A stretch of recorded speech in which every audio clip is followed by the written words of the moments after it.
Hello everyone, and welcome to the next edition of the Holland Land Office Museum's Artifact video series.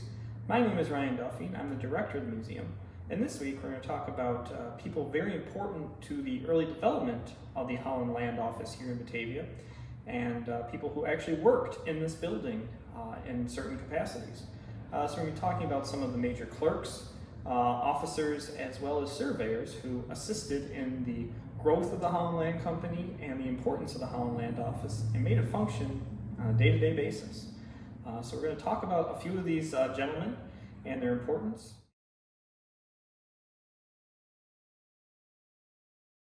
So the first person we're going to talk about is James Brisbane.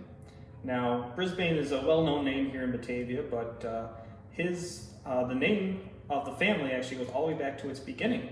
Now, James Brisbane was actually hired by Joseph Ellicott when Ellicott was hired to do the Great Survey, as it was known, and Brisbane was living in Philadelphia at the time and was brought along in order to be one of the operatives in order to assist the survey. Now, he was hired to be really the store manager and to manage the supplies that were needed for the survey. So he first opened up a little storehouse along the Genesee River, not too far from Geneseo, but realized that it was too far from the surveying teams, so they eventually set up one in Stafford and operated the storehouse there throughout the entire survey up until about 1800. And it was really one of the first establishments west of the Genesee River, and he actually started planting crops and other things which were very much the first farming attempts west of the Genesee River as well. After the survey was done, Brisbane returned to Philadelphia, but came back in 1802 to Batavia as he was given a loan by the land company in order to open up the first store in Batavia. So he was the first store owner. He opened it up on Main Street today, not far from where the post office is here located in Batavia. And he also became the first postmaster as the post office for what was known as Genesee County, as it couldn't be called Batavia yet, as there was another Batavia in New York previous to the establishment of us here. So he's the first postmaster, which he opened up in his store, the first post office. Then he went on to serve as a clerk with the land company, as well as deputy county clerk under his brother-in-law James Stevens, who I'll talk about in a little bit, as well as treasurer of the county, and in other positions throughout his life before he passed away in 1851. So he's a very important fixture, and his family continued to live in Batavia after his death, and eventually what was known as the family home that was built by his son became City Hall and is now the city police station.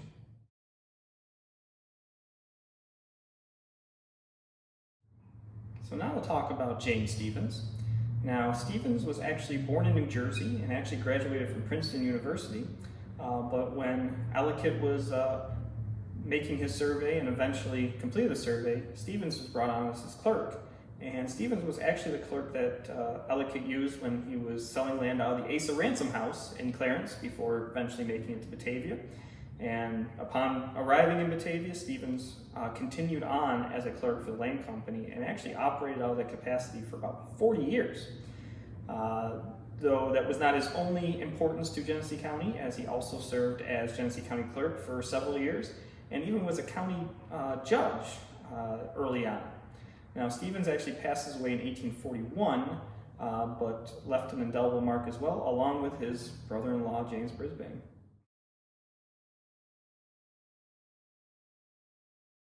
Next, we're going to talk about Ebenezer Mix, who was actually born in New Haven, Connecticut in 1787, but eventually made his way to Batavia in the early years, finally settling here in 1809, where he started out as a teacher and then became a lawyer.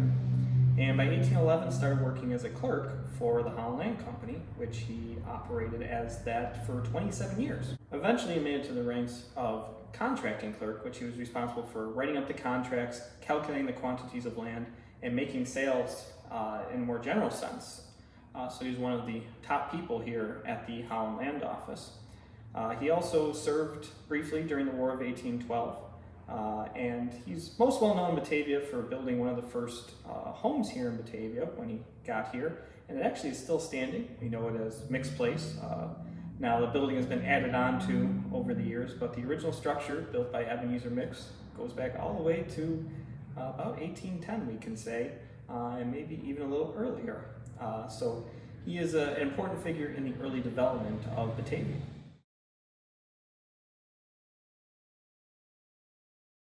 So our next person of interest is William Peacock.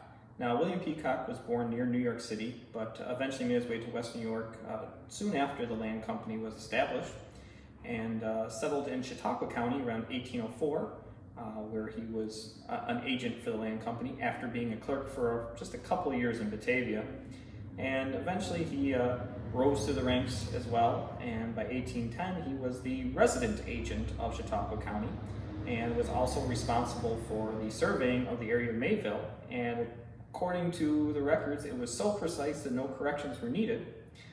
He actually operated as the resident agent for about 25 years, and also was responsible for other surveying endeavors, including in the village of Buffalo.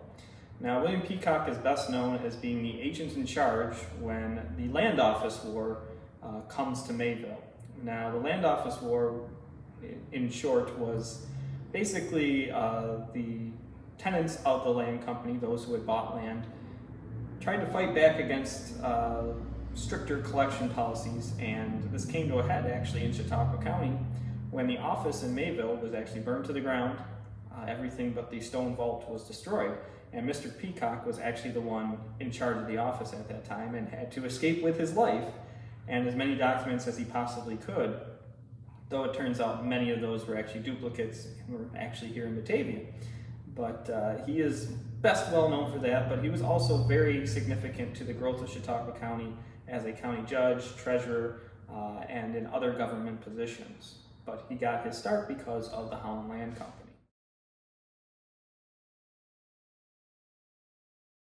The next man we'll be discussing is Jacob Otto, who actually took over as resident agent in Batavia after Joseph Ellicott was dismissed from the position. Now, Otto was born in New Jersey and eventually makes his way here to Batavia, but he made a lot of changes after Ellicott was forced to resign. This included stricter collection policies as well as eliminating methods of payment that were not currency, including animals or livestock or crops.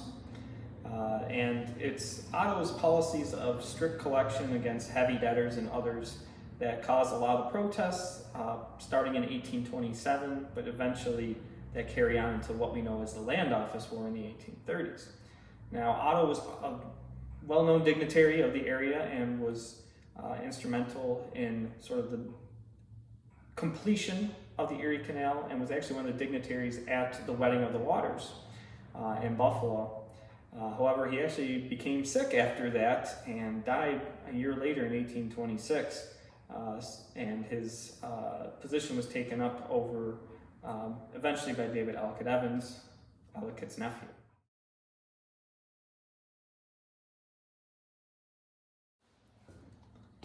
So the last of the agents and clerks that I'll talk about, and I'll do this briefly because we have a whole other video on him, is Henry Glowacki, who was actually a Polish immigrant born in the 18-teens who came to Batavia as a expatriate of the Polish nation and was made a clerk here in the Holland Land Office. Even though he didn't speak any English, he impressed David Ellicott Evans so much that he hired him on the spot.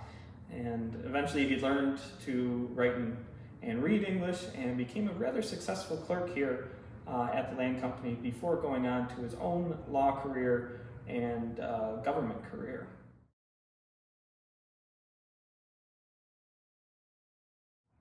So now we're going to talk about a couple of surveyors who were important to the overall process. The first was Ebenezer Carey, who assisted Ellicott during the survey of the Holland Land purchase in West New York, but also assisted in the survey of the purchase in Western Pennsylvania as early as 1795. He also was a multifaceted individual as he operated not only as surveyor, but clerk, as well as whatever position was needed within the company. He was also ran the store office in Stamford that was originally set up by James Brisbane. He was also a successful merchant in Batavia and had a mercantile business. And you may have heard of his brother, Trumbull Kerry, who was a successful politician.